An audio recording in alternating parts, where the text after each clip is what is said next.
傳說日本有一個地方嘅人勁中意食炸雞，數量冠絕全日本。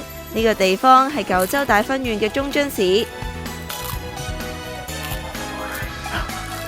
中津嘅唐揚雞喺日本相當有名，呢度有約60間炸雞店，每間都有獨門秘方，醬油、鹽味、麻辣、柚子、炸雞百花齊放。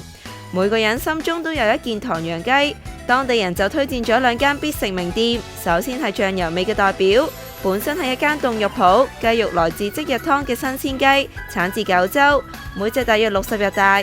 雞肉炸之前先要醃1日，仲會加入蘋果或梨，以天然甜味平衡醬油鹹味，食落真係好 juicy，好鮮味。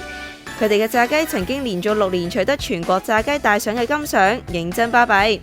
另一間炸雞店亦唔弱，佢都取得5年大獎金獎㗎，不過佢賣嘅係鹽味炸雞，佢擅長突出唔同部位嘅口感，例如喺雞腎上切出坑紋，令雞腎熟得平均，口感爽而多汁。